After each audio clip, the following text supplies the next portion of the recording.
Well, good morning. Thank you all for joining us, taking time out of your busy day.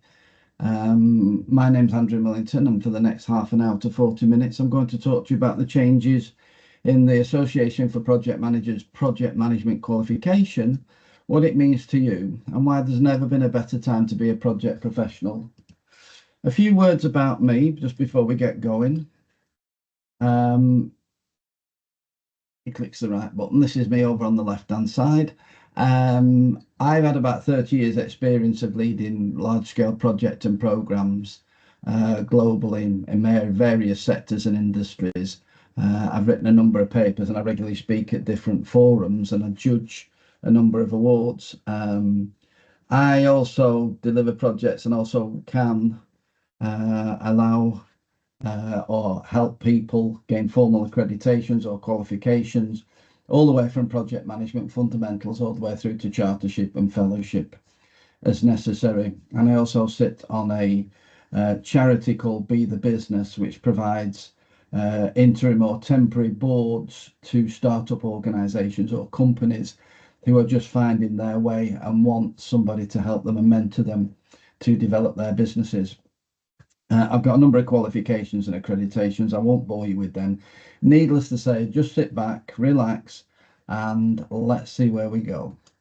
So I wanted just to ask if anyone who's on the meeting has any idea, when did project management originate? What was the date, roughly? And what was the first product that was created? Anyone tell me? Anyone drop it into the chat?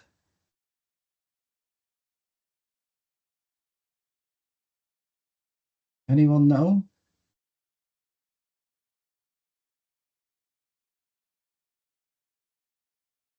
Nobody's come back with anything on the chat just yet. The first project, what year was it, and what was the product that was created?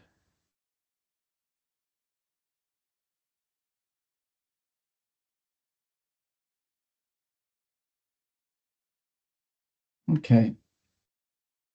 Well, the first one that has ever recorded was, in fact, the pyramids. The pyramids were set up, they split people into different teams. They all worked on different things that they integrated together. And this was an eye-watering 2,500 years BC. The next great project after that was one that you might recognize. They say you can see it from outer space, then they say you can't see it from outer space, which is the Great Wall of China, which again, that was built 208 years before Christ was born. Now, project management seemed to go a little bit quiet after that. I think predominantly, if you look through history books, there are many great things that people created. There are many great heroes and engineers, or the Latin word ingenator, which means create or devise, and ingenium, clever or genius, where people created things. Archimedes, Tesla, Leonardo da Vinci, Ohm, Edison, Thales, all of these created many things. There wasn't really a space for project managers, probably until I think it was the next great product that was created or project was probably the Pacific Railroad back in the mid 19th century and the Hoover Dam in the 20th century. And project management really sort of took off during the Manhattan Project, the Big Boy Project, where a number of the Allies were trying to create a stable nuclear weapon. And then you had Polaris in the 60s, and then the professional bodies started to be set up. The IPMA and the PMI in America was set up in the mid 60s. But project management really, really took off during the space program, in the Apollo program, round about in the 70s. And as things started to mature, things like Scrum and Prince and earned value management started to come into the play in the 80s. And in the 90s, we standardized how things came along: critical path analysis, agile, critical chain, body of knowledge, all in the 1990s and 2000s. And in 2017, the Association for Project Management was awarded chartership by the monarch at the time, which was Queen Elizabeth. And today we've got around about 16.5 million project professionals working around the world. I was fortunate enough to be asked to help produce a book back in 2022 when the APM was 50 years old. They asked me to go and advise them on how to do it, what was a project, what wasn't a project, how we should measure it. And these are some of the great projects that are actually within this book. And each of these will tell you a story. I mean, there you've got the Sydney Opera House, a fantastic feat, which was about 4 times over budget and about 8 years late. The International Space Station, the grubby looking fellows there are digging the Channel Tunnel. And this is a very interesting one, which is Hamilton, which is not only just a theatrical production, it tells a story about diversity and inclusivity through different lenses. And then you've got the Pfizer program at the end. Now, the important thing about all of these is that you've got to look at these and see how varied projects are, how very different projects are from one industry to another, from one country to another, and at a time when they're needed. Many of the things on the right-hand side, how the COVID-19 things were created and how they shipped and how they got to the masses around the world is an incredible story and a book well worth reading. Now, there's a few thoughts here, and I just wanted to start with the first thing. Now, this is a definition, but I'll try and unpack it. That a project is a unique, transient endeavour undertaken to bring about change and to achieve planned objectives. And what this is saying is that every project is unique. You may have done similar projects, but not with the same people, with the same budget, the same timescales, the same stakeholders, the same technology. So every single project is unique. And that project management is the application of a set of processes, methods, knowledge, skills, and experience to achieve these specific objectives or to deliver the project. Now, the point I'm trying to make here is a project is unique, but we have a set of standardized processes, methods, tools, competencies, skills, and experiences that if you learn these, you will be able to deliver any type of project, whether it be in construction, whether it be software, whether it be in infrastructure, whether it be in hardware, whether you are creating a new set of processes or doing an inclusion of an ERP system. If you follow these set of processes, you can deliver anything. Now, just for a couple of truisms here and a bit of fun, the first thing I always tell people is that people deliver projects. Without a good team, you cannot deliver a project. Processes won't do it for you, tools and AI. There is a saying, a fool with a tool is still a fool. And today we talk about AI being able to do everything for us. It can help us, as can the processes and the tools, but without a competent set of people working together to deliver a project, it won't be met in the right timescales, the right budget, to the right quality or scope. Now, projects are dynamic. For anyone who works on a project, you'll realise that projects change. You start with a plan and that plan deviates. You don't get the people when you want. The customer wants something different. They want to add changes in. They want to do more. And by the time you finish one of these projects, you'll probably know enough to start it. You don't need to have an in-depth knowledge of the product or the thing that you're delivering to be able to deliver it. Anyone that says you can't do this because you've never worked in rail or you've never worked in banking or finance, rubbish. If you follow the standard life cycle set and processes and tailor those with a capable team, you can deliver anything. You do not need an in-depth knowledge of the product. Many of the products that I finished were so complicated, I didn't know much more about them at the end than I did at the beginning. No major project's ever completed on time, within budget, with the same staff that started it. Never has done. And all these people that tell you that you need to have a good team, that you keep it all the way through, people come and people go. You get your requirements people at the beginning, you get your testing people at the end, you get your designers and developers in the middle, you get different stakeholders. The same team that started it is highly unlikely and has never to date finished it. Our stakeholders today expect more. They expect more and they expect to pay less. And they want it sooner and they want greater involvement. The way in which the world is at the moment with the technology that we have, everybody wants instant answers. They'll send you an email and expect you to have read it and responded in a few minutes. If you haven't, then they'll send you a message. If you haven't responded to that, then they'll ring you up. And they want greater involvement. They want to be inside the tent, not just waiting outside. We're all learning to communicate virtually. So in the world after COVID, we all communicate like we are now. This is great. I'm sat in my office in Glastonbury in Somerset. Before you asked, no, I didn't get any tickets. I didn't get through.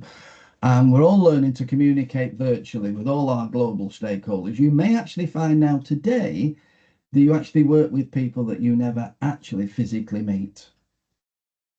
And so we have to be able to adopt and adapt to the way of working. Projects don't get any easier, they just become less difficult. And that's a bit of a truism. They don't get any easier. You just have seen some of the issues before and you know how to steer yourself around them. Forcing or herding people together doesn't create a project team, and work will expand to fill the time available. And the last one, there are two stages to any project: too early to tell and too late to stop. Now, the reason that I've gone through all of these, a bit of fun, bit of truism, but I wanted to just talk about our profession, the profession of project management, and why it's, it's now a chartered profession up there with chartered accountants, chartered surveyors, etc. Yet we're still quite misunderstood. There's a misconception here that the PM to deliver or lead a project, they must have delivered a similar one before. And I just made the truism prior to this that projects are unique, transient endeavours. There may have never been one before.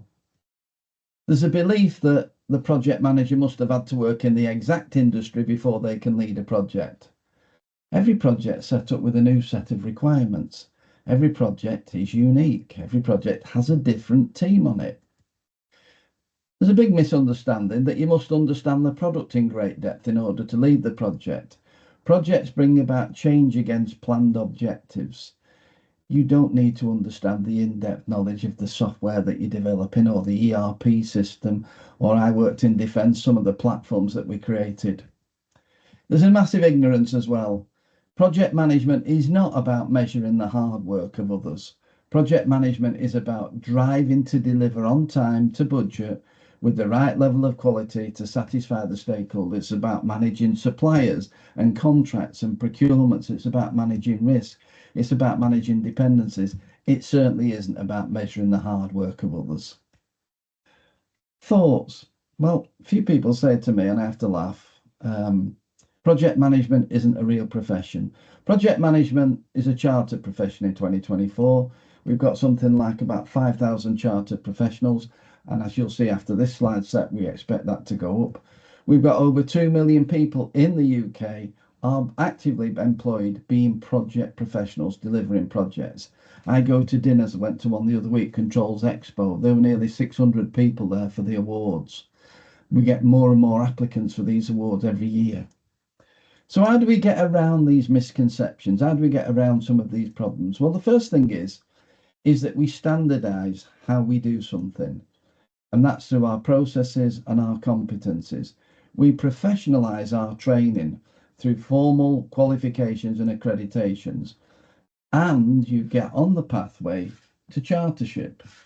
Let me just have a look at the competencies here. So here we have 29 competencies, which is quite, if you can look at this, it's quite straightforward. It's on the Association for Project Management website. If you work in any large organization, they will have something similar.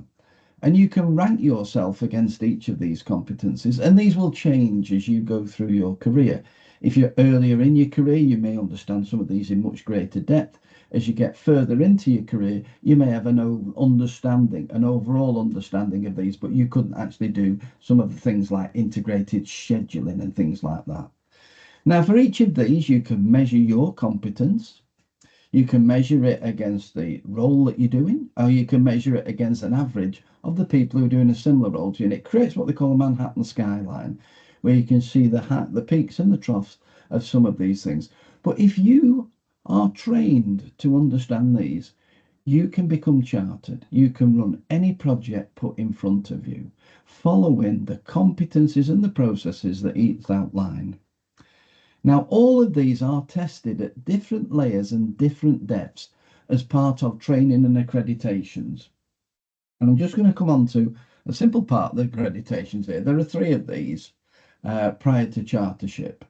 There is the APM Fundamentals qualification. And this is the sort of starting point that you would get to with this. And this provides an understanding of project management principles. It will tell you what a project's about, how you manage projects, how you develop teams, risks, dependencies, scheduling, monies, etc. And this is ideal for anyone who is working on a project or with project teams. So you get some people like finance people come on this to understand what is a risk, how does it differ to a risk in financial terms, what is a schedule, what's the critical path, what does critical chain mean. So you don't actually have to be a project professional to do this, but it does help you if you are working with project teams. And it's quite straightforward. It's a 2-day course. At the end of the course, you can do a 1-hour online exam. There are 60 multiple choice questions, and I've spelled pass wrong there. The pass mark is 60%, and it will tell you instantly whether you are passed at the end of that. And this will give you enough information to go off and to run projects. The next one is the Association for Project Management Qualification, and this has just changed its format, hence the reason I'm talking to you today. And this will provide a broad understanding. It will take what you've done at fundamentals and it will go into much greater depth in each of these. And it's ideal for anyone wishing to advance their career and enhance their employability. Now, this is a 5-day course. It has a 2.5-hour online exam. It's in 2 parts. After the first part, if you want to have a 30-minute break, you're able to. And there are 40 selected and constructed questions, and the result is sent via email from the APM.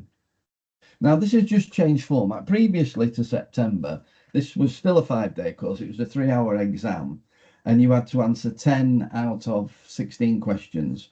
And it was, the pass rate was quite low. I think it's about 49%, because most of us who've been out in industry for a while were not used to doing exams and couldn't concentrate for 3 hours.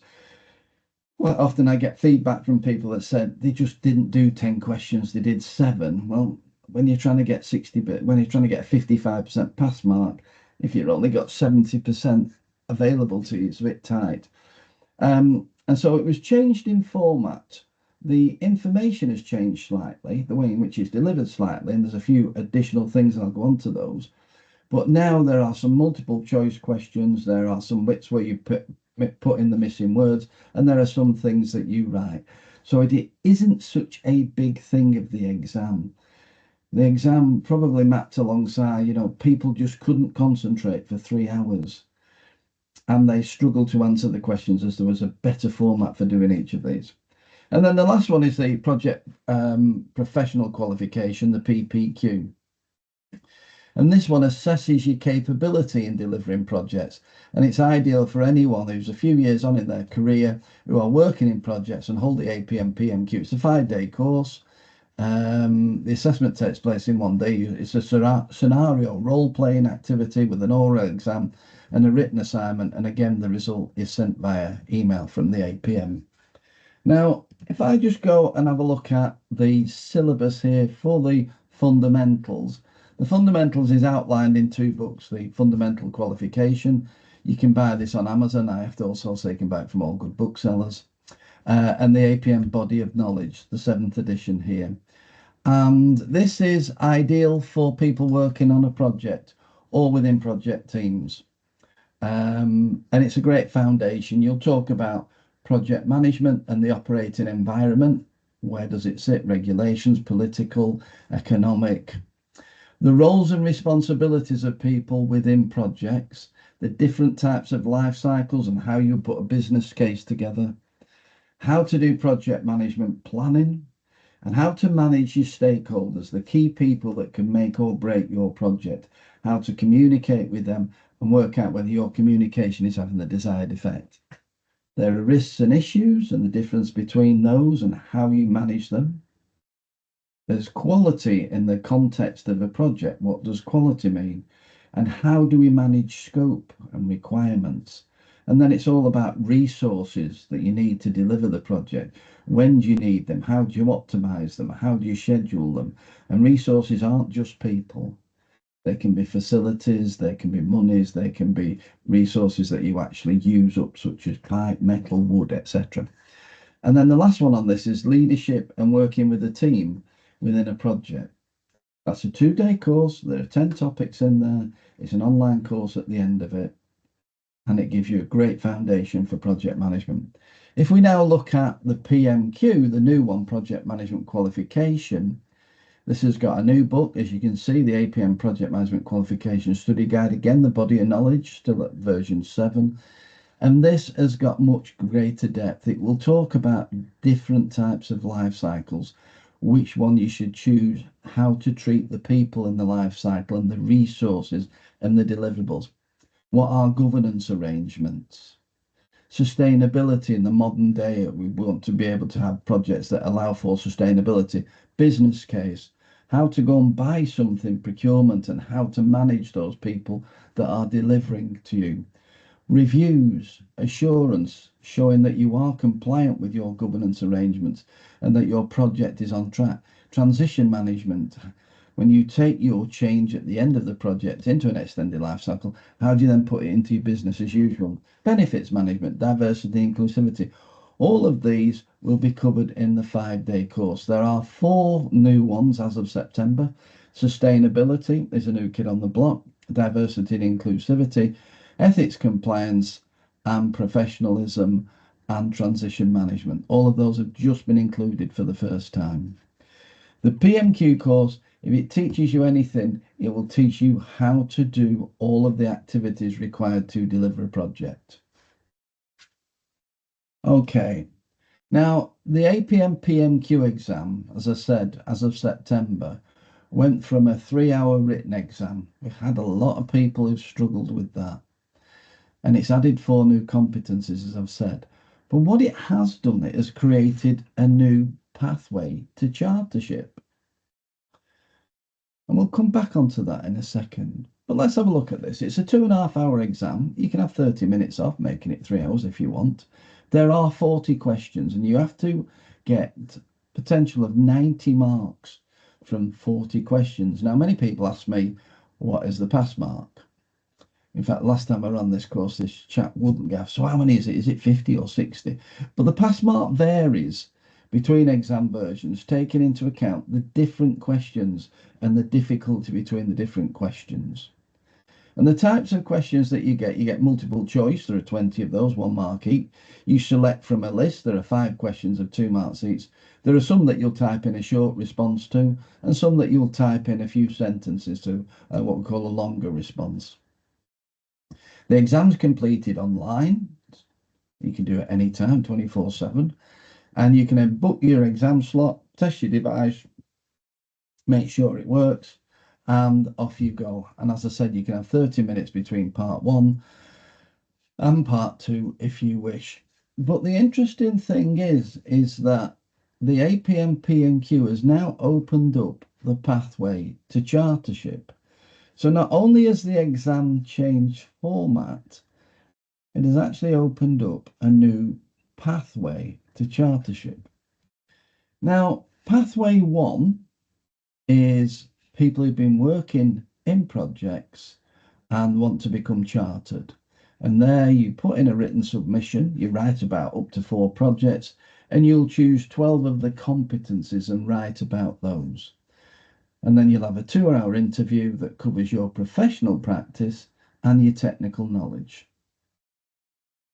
Pathway 1 is for people who have the eligibility, anyone who'd had the PPQ previously, and you would have to put in a written submission with 12 professional practices covering 12 competencies, and then you have a 1-hour interview covering your professional practice. The new one is Pathway 3. Now, Pathway 3 is if you have the PMQ. So if you pass the PMQ, you can come in as Pathway 3. Now, what pathway 3 gives you is that you only have to write about 8 competencies. There are 7 mandatory ones and 5 that you can choose from another 15. But here you only have to write about 8 competencies. And those 8 competencies are not questioned in your interview. You are only interviewed for 1 hour on technical knowledge. And the technical knowledge is only on the 8 competencies that you have written about. So there is a different format for the APM PMQ. It is less heavy lifting in terms of having to sit there and write 10 large answers with lots of words in a 3-hour tight time scale. You can have a break in between 2 sections. And then once you've passed your PMQ, you can come in as pathway 3 for chartership. And you can write 8 competencies instead of 12 and have a 1-hour interview covering technical knowledge only. Let's just have a look at that. Pathway 3, if you have the PMQ, you then come in and you will write a written submission of up to 4 projects. Most people write 2. And there are 8 competency statements, 7 mandatory competencies, and 1 that you choose from the elective list. The 7 mandatory competencies are set, you can't get around those, but the elective one you can choose from a group of 15. If you've got the APMP, which was awarded after August 2010, you can also go down this route. And the APM PMP was the one which was before the PMQ. Or you've got, if you're a member of the PMI, you've got their PMP. Now, you must have either a bachelor's degree or you've got 5 years experience plus the PMQ. And then you have a 1-hour interview with 2 assessors, like myself, and it's technical knowledge only.